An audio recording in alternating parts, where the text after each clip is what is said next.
Olá, espaçonauta! Continuamos a falar hoje sobre as missões Blue Ghost e Resiliência. Hoje ainda temos uma explicação incrível com participação do Marcelo Space sobre a mecânica orbital, em resposta à pergunta de um espaçonauta. O vídeo de hoje, gente, ele está imperdível, simplesmente. Vamos lá. Hoje, 17 de fevereiro de 2025, a iSpace soltou uma nota de atualização sobre o módulo de pouso ou lander Resiliência, que é a missão Hakuto R Venturi M2. O status do Resiliência é nominal, quer dizer, tudo normal, tudo correndo belezinha. A manobra de correção de trajetória foi bem sucedida após a passagem próxima à Lua. A distância da Terra é de aproximadamente 202.400 km. Fase orbital atual, transferência de baixa energia, viajando a aproximadamente 6.467 km por hora. Próximo passo, despedida da Lua, enquanto o módulo de pouso se afasta cada vez mais no espaço profundo antes de seu retorno para mais tarde alunizar. Gente, muito bacana, a gente vai acompanhando dia a dia aqui, né, trazendo para vocês todas as atualizações. E o espaçonauta Marcelo Mapurunga mandou uma pergunta para a gente aqui. É essa que está aí na tela, ó, que o Nerd aos 18 acabou de colocar na tela. Datena, explica para nós em um vídeo o que é necessário para transformar uma órbita elíptica em uma órbita circular. O Marcelo perguntou isso porque no vídeo passado aí sobre as atualizações a gente falou que o módulo lunar Blue Ghost está em uma órbita elíptica em torno da Lua e que ele vai fazer várias manobras até que essa órbita fique circular para finalmente ele poder fazer o pouso, né? E aí a gente pediu a ajuda do nosso amigo Marcelo Space, né, para responder isso aqui. Não sou eu que vou responder, não. O Marcelo, gente, ele entende tudo e mais um pouco de mecânica orbital. E ele gravou um vídeo aqui para a gente esclarecendo a dúvida do nosso espaçonauta Marcelo. Ou seja, o Marcelo vai responder o Marcelo, né? Então manda aí pra gente, Davi. E aí, galera espaçonauta, tudo bem com vocês? Eu sou o Marcelo Space, para quem não me conhece, e estou aqui invadindo o canal Nerd 50 para falar para vocês um pouco sobre mecânica orbital. Já agradeceu o convite do meu amigo Nerd para poder falar desse assunto e é para responder uma pergunta a um dos inscritos aqui do canal, Marcelo, o xará.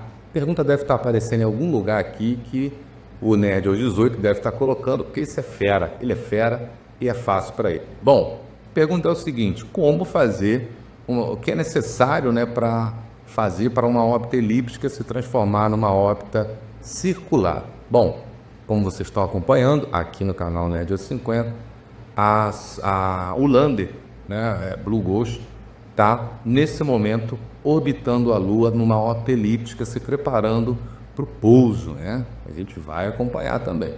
Bom, o que é necessário para a sonda, para o lander Blue Ghost, transformar a órbita elíptica que ele está no momento numa órbita circular para posteriormente fazer o pouso? Bom, vou pegar aqui uma réplica da Lua que eu tenho, muito fiel, tá?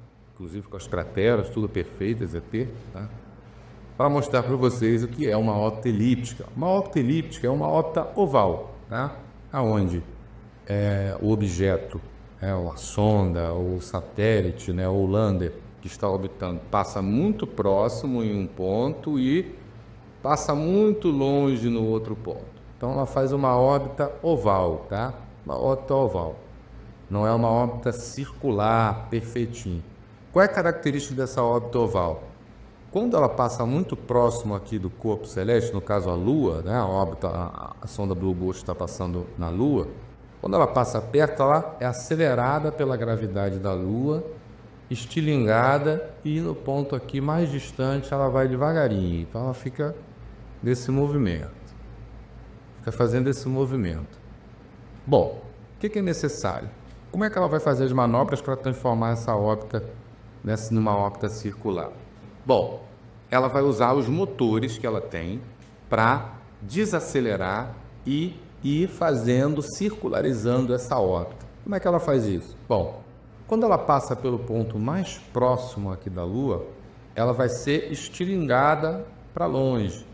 Nesse momento que ela está sendo estilingada para longe, ela vai acionar os motores na direção contrária do movimento da órbita, ou seja, os motores estão virados para cá. Ela liga os motores virados para cá e a terceira lei de Newton vai entrar em ação e ela vai desacelerar esse movimento aqui de estilingada e subida. Então, olha lá, vum, tá aqui, ó. Pronto. Passou, acionou os motores, ela freou, essa distância diminuiu. Freou, essa distância diminuiu. Acionou os motores, essa distância diminuiu, até que fique uma órbita, ó, circular, aonde todos os pontos que a Blue Ghost vai passar, que estejam à mesma distância da superfície lunar, tá? Então, simples e prático. Depois que ela entrou na órbita lunar e fez essa órbita elíptica, ela vai começar a acionar os motores. Nesse momento aqui, ó, da subida, podemos dizer aqui, onde ela se distancia da Lua, na direção contrária do movimento da órbita, para desacelerar e cada vez se aproximando mais, né, da Lua, da superfície lunar, e fazer essa órbita circular. Tá? A gente vai acompanhar isso e ela está fazendo essa órbita, circularização da órbita, para que ela possa depois começar a mapear perfeitamente o ponto de pouso, né, e acionar mais uma vez os motores na direção também contrária do movimento da órbita, para que ela saia da velocidade orbital da Lua e seja puxada da gravidade, seja puxada pela gravidade da Lua, para fazer o pouso, tá? Vou chegar até mais pertinho para vocês verem a Lua num close, ó. Tá aqui na órbita elíptica. Desacelerou na subida. Desacelerou. Circularizou a órbita. Ela vai ficar orbitando, analisou o ponto, ó, nessa direção aqui, ela vai ligar os motores na direção contrária, diminui a velocidade e é puxada pela gravidade da Lua e faz o touchdown, que se tudo der certo, e vai dar certo, vai ser de maneira perfeita e a gente vai ter muita ciência na Lua, tá bom? Espero que vocês tenham compreendido. Muito obrigado, meu amigo Nervio 50, muito obrigado, meu amigo Nervio 18. Aqui, quem falou foi Marcelo Space. Tamo junto, até a próxima aí. Fui! Gente, a didática do Marcelo Space é incrível, né? Aliás, eu acho que eu vou fazer uma réplica da Lua igual essa do Marcelo. Gostei da réplica, né?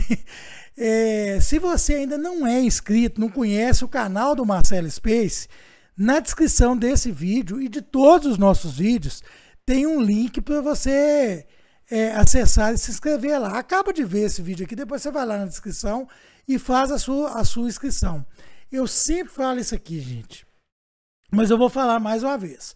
O Marcelo Space é o cara que mais saca, mais entende de lançamento de foguete, de motor, de mecânica orbital, de tudo sobre foguete no Brasil. Não tem ninguém que tenha um conhecimento como o do Marcelo e mais ainda, né? Uma didática incrível, uma didática impecável. Eu e o Marcelo, a gente tem um projeto junto aí, já fizemos uma série de lives sobre como funcionam aí os lançamentos de foguete, os motores e coisas assim, e mais alguns detalhes incríveis sobre astronáutica. Eu vou inclusive deixar para vocês aqui, ó, no relógio, ó. Cadê o relógio? Vou deixar para vocês aqui, o relógio marca o card, né? Uma playlist com esses vídeos aí do Marcelo. Se você não viu, não acompanhou, daqui a pouco a gente vai daqui uns dias a gente volta a fazer mais alguns aí para fechar o projeto. Ainda falta alguns para a gente fechar. Mas se você ainda não assistiu, dá uma corridinha lá, vê esses vídeos do Marcelo, que você vai ver que vale a pena demais, que é muito rica em conhecimento e aprendizado, viu, gente? Bom, gente, e aproveitando aí essa deixa, a deixa do Marcelo aí, eu vou comentar algumas coisas aqui. Para isso eu vou usar o plano de órbita das duas espaçonaves, da Resiliência e da Blue Ghost. Bom, vocês viram que a Blue Ghost precisa de gastar combustível a cada nova órbita, a cada novo início de órbita, até chegar a uma órbita circular para fazer posteriormente a sua lunissagem. Vamos comparar com o plano de órbita da Resiliência? Olha só, a Resiliência, deixa eu abrir ele aqui, peraí. Aliás, eu não, né? O Nerd é 50, né?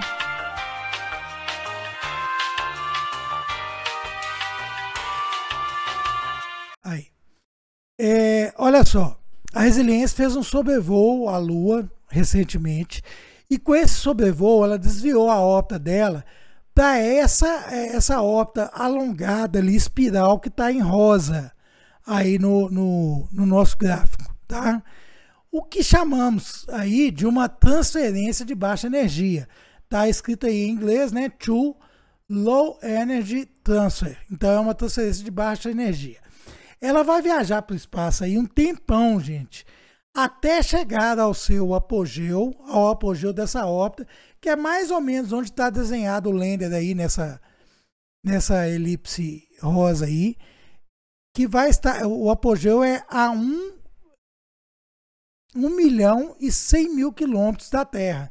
É muito longe, é quase onde o James Webb está, viu? Quase a mesma distância do James Webb, está a 1.400.000 quilômetros da Terra. Então ele vai longe demais. E depois ele vai retornar, né? Nessa órbita elíptica. E aí, tá vendo cá na frente que essa órbita elíptica ela vai se fundir essa órbita rosa, ela vai se fundir com uma órbita azul, onde está escrito aqui o número 3, Lunar Orbiting Phase. Pois é.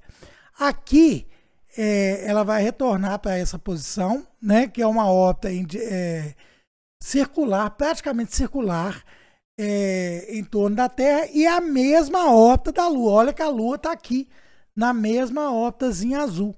Só que a Resiliência ela vem ao contrário do movimento da Lua, tá? Para encontrar com a Lua no meio do caminho ali.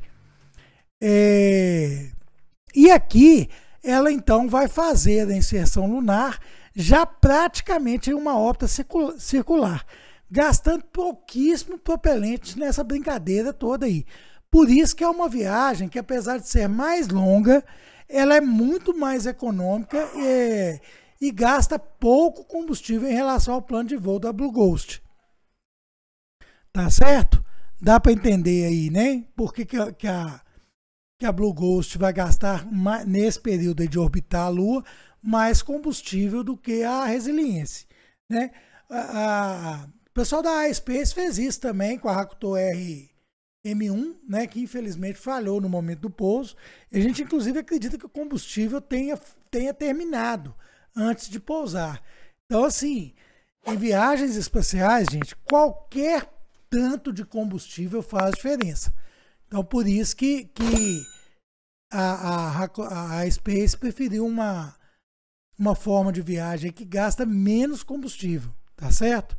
E, gente, o Alfredo, né? O Alfredo que estava lá em Portugal, de boa, aí viu uma reportagem muito bacana, né? E mandou pra gente uma reportagem incrível, feita pelo blog Space Flight Now, através do repórter Robson Smith, sobre a proximidade sobre estar chegando próximo ao momento da lunissagem, do pouso na Lua do lander Blue Ghost. É um vídeo muito bacana. O Alfredo traduziu, legendou essa reportagem para o português e eu tô aqui trazendo ela aqui para vocês. Manda aí pra gente, Nerd aos 18. Vamos lá. Right now, a robotic lander about the size of a golf cart, Firefly Blue Ghost, separation confirmed, is heading for the moon. It's called the Blue Ghost. It's one of several landers that were chosen for NASA's Commercial Lunar Payload Services, or CLPS, program. It's a way to get science and technology demonstrations to the moon for a lower cost. Blue Ghost has been capturing stunning imagery of our planet throughout its journey. Just after midnight on February 9th, the lander performed a maneuver called the Translunar Injection Burn, or TLI. The 21-second engine firing began its 4-day trip towards lunar orbit. And on February 13th, the 4-minute lunar insertion burn, marking the arrival of Blue Ghost in orbit around the moon. The energy in the team right now is just a whole other level. And so just feeding off of that excitement, it's super exciting to see. And I grew up with stories of Apollo and everything. And so to see that come full circle just personally is awesome. The company behind Blue Ghost is Firefly Aerospace. Most folks may know about the company for the launches of its small lift rockets called Alpha, or they heard about the development of their medium lift rocket called the Medium Launch Vehicle. By the way, Firefly and its partner in this venture, Northrop Grumman, say there will be a real name for that rocket and MLV is just a placeholder for now. But back to Blue Ghost. 10, 9, 8. Blue Ghost began its moon-bound adventure by hitching a ride on board a SpaceX Falcon 9 rocket. 2, 1. Ignition. And liftoff. Go Firefly, go iSpace, go Falcon. It roared off the pad at historic Launch Complex 39A at NASA's Kennedy Space Center at 1:11 a.m. Eastern Time on January 15th. Side note, this was SpaceX's 100th orbital launch from Pad 39A. Tucked inside the Falcon 9's payload fairings, fairing separation confirmed, was a lunar lander called Blue Ghost. Its name comes from a species of firefly found in the eastern and central United States.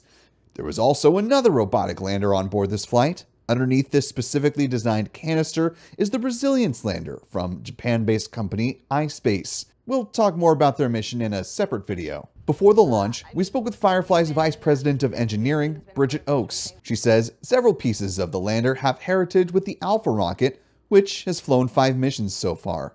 Oakes says much of the design from their original concept 3 years ago remained unchanged through to the final product. We really also took a lot of lessons learned from previous missions. I mean, we did a full, thorough review of every lunar mission that went up, whether it was commercial or NASA, and took a lot of lessons learned from that, and then essentially kind of just fine-tuned and adapted for Firefly's model with the additional product lines, and then took the best of what previous companies have done before us. Firefly named its first mission to the moon Ghost Riders in the Sky, as a hat tip to the Johnny Cash song of the same name. It also gave its mission milestones a road trip flair, with celestial milestone markers dotted along the way. The successful translunar injection burn was followed a day later by the roughly 2-second long burn called a trajectory correction maneuver. This helped ensure that Blue Ghost remained on the correct course to the moon. In fact, it was so successful that Firefly decided to wave off a second TCM. 3 days after that, Blue Ghost completed a 4-minute and 15-second long lunar orbit insertion burn. That put the spacecraft in an elliptical orbit around the moon. The lander has 3 more milestones before touching down on the surface of the moon: vision navigation calibration, low lunar orbit insertion, and the descent to orbit insertion. Oakes picks up the mission from there. The Blue Ghost lander will be at an altitude of 100 kilometers, which will start our descent orbit insertion. From there, we're going to coast for approximately 51 minutes with all of our engines off. This will be a coast phase for us, where we're going to use vision-based terrain relative navigation so we can measure the vehicle's position. At approximately 12 minutes before touchdown, we're going to start our power descent initiation. So all of our engines, that main engine and your RCS engines, are going to reduce your orbital velocity from 1.7 kilometers per second down to 40 meters per second, making sure that we're positioning ourselves above that target landing site. T-minus 100 seconds before touchdown, our main engine is going to shut down, and we're going to keep those RCS thrusters on and pulsing as needed to control that descent rate. We're going to get down to about 1 meter per second. The vision navigation system we have on board is going to continue to track the craters, slopes, and anything that might be off nominal to make sure that we're picking a hazard-free target. And then T-minus 11 seconds, we were going to continue at that 1 meter per second speed until we reach that lunar surface, and ultimately touching down on the moon. Blue Ghost is targeting a soft landing on March 2nd. Teams at Firefly's Mission Control Center in Texas will know in mere seconds if touchdown was successful. So we'll be able to get almost immediate feedback from the touchpad sensors on the feet for the lander, and then we'll actually be able to get an SD resolution photo within about a half hour after landing, and then get some HD photos maybe another half hour after that. Firefly's CEO Jason Kim says he's confident that the team will have a successful landing on the moon. He credits the number of rehearsals done in preparation for the mission, as well as the lander's design. There's a reason why people think it looks like other landers that have landed successfully. Those landing pads are designed carefully with crumple zones. And so if you think of honeycomb aluminum and how crunchy it is, it's got that built into the actual structure. And so when it lands, it's gonna, kind of like your car when you get in an accident and it crumples deliberately. That's what that design entails. And so that's gonna help with cushioning the landing, because at the end of the day, that's what we wanna demonstrate is a soft landing. Once on the moon's surface, Blue Ghost is designed to operate for a full lunar day. That's about 14 Earth days. On March 14th, Blue Ghost will attempt to capture a total solar eclipse when Earth blocks the sun for a brief time. Finally, on March 16th, it will take images of the lunar sunset and is also designed to operate for several hours into the lunar night. Oak says that working correctly in the dark will be challenging, but the Alpha Heritage hardware provided them good data to help prove out their designs. The environments in space are tough, and so the radiation environments and making sure that we can survive lunar night, so the avionics is absolutely critical, and that's part of this leverage of having already flown that hardware on the Alpha vehicle sets us up well to already test some of the areas that we're concerned about. The propulsion system is unique, so we haven't been able, that's a Hypergol engine, a thruster that we have on there that are our landing thrusters, and they are not flight proven yet. So those aren't on our Alpha vehicle. And we have done a lot of testing over the last 2 years to make sure that we're well suited for this mission. I mean, that team has just been phenomenal to turn that design around in the span of probably about 9 months from concept to first hot fire through all the development and then qualification. So everything on this lander is qualified. And so having gone through 4X life cycles and starts and everything else to really prove it out, even if it hasn't already gone to space, that gives us the confidence. It's not just the lander that will be put through its paces on this mission, but also 10 science payloads from NASA and other research institutes. They're designed to study a range of features on the moon, from how lunar dust or regolith adheres to surfaces, to the internal heat flow of the moon, to the plume of dust kicked up during the landing sequence. We have a group of NASA that gets together to define what is the NASA cargo we will compete with industry to take to the moon. And we competed all these individual instruments, these 10 instruments that we ended up manifesting on this Firefly-owned mission. And we saw that for the type of advanced scientific or engineering measurements we wanted to make, the instruments were small enough and compact enough that we could actually fly 10 if someone could actually schedule them to get all their operations done over the 14 Earth Day long lunar daytime.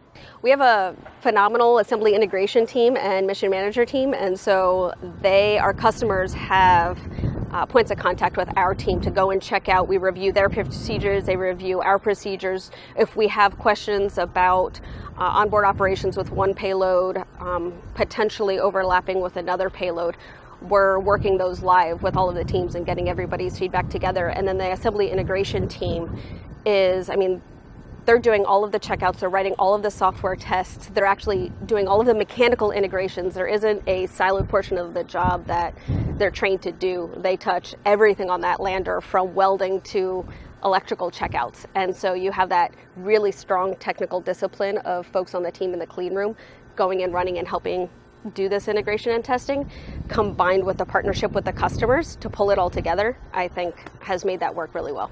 Dennis Harris on the left and Mike Selby on the right are from Marshall Space Flight Center in Huntsville, Alabama. They serve as mission managers for 7 of the 10 payloads on board the Blue Ghost lander. Harris says among the 5 he oversees, there are a couple that he's particularly interested in. Let's just call it first among equals, or first and second. I think the two that I'm really interested in, Lexi, with the views of the solar wind against our magnetosphere, and NGLR, with the promise of deeper understanding of even cosmology and the workings of the lunar surface and interior. Blue Ghost also carries with it the Lunar Planet Vac, or LPV instrument. Designed by Honeybee Robotics, a subsidiary of Blue Origin, the LPV will collect samples of lunar regolith using compressed gas. It's designed as a test case for future sample collection. Another technology demonstration is the Lunar GNSS Receiver Experiment, or LUGR instrument. Led by NASA's Goddard Space Flight Center in Maryland in partnership with the Italian Space Agency, it will demonstrate the capabilities of global navigation satellite system operations on the moon. As James Miller describes it, it's essentially extending GPS to the moon. NASA has been flying GPS in space for quite some time, but never this far.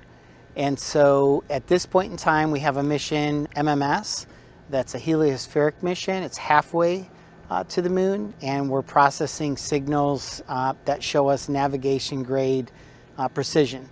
And so why not build a receiver that's more sensitive, a higher gain antenna, and really close the gap and be able to contribute to the Artemis program by having all of our space missions be equipped with GPS. Miller says proving the viability of GPS in cislunar space will be an important asset for lunar exploration until a more moon-specific solution is established. The journey of the Blue Ghost lunar lander is an important step for Firefly Aerospace. It's already preparing for other missions as part of NASA's CLIPS program. But for now, the team is focused on the mission at hand and also imagining what it will be like to finally receive confirmation of touchdown. Cheering, chaos. No, I mean, it'll be absolutely unreal. You're going to have everybody in the control room, whether you are a Firefly employee or not, and everybody, I think, just cheering along with us for that moment. That moment is expected on March 2nd. Reporting for Spaceflight Now, I'm Will Robinson Smith. Cara, que incrível essa reportagem, né? Mais uma vez, pessoal, vale um grande salve com S maiúsculo aí para o Alfredo, não é mesmo? Pois é, então manda lá seu salve para ele. Outra coisa, curtiu o nosso vídeo? Gostou? Vocês gostam do conteúdo, não é mesmo? Então tá naquela hora de dar uma forcinha aqui pro canal. Como é que eu vou dar uma força, Ned? Aqui, ó. Olha ele aqui, ó. Vamos primeiro sentar o dedão no like? Vamos lá, eu vou junto com vocês. Vamos todo mundo junto? 1, 2 e... Aê! Gente, sentou o dedão no like, apareceu o botão hypar, senta o dedão no botão hypar. O que é isso, Ned? O botão hypar.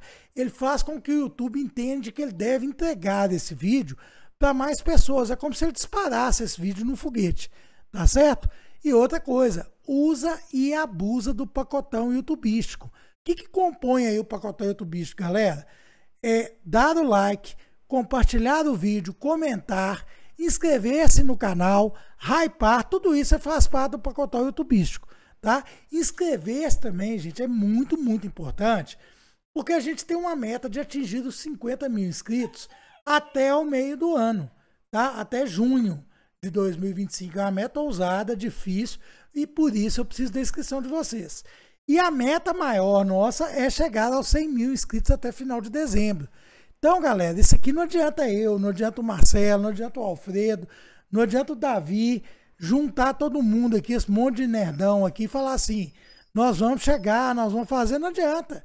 Isso aí tem que ser vocês inscrevendo no canal aqui para dar essa força pra gente, tá certo? Então é isso aí, galera, ó, tô de olho nas missões lunares, estamos acompanhando.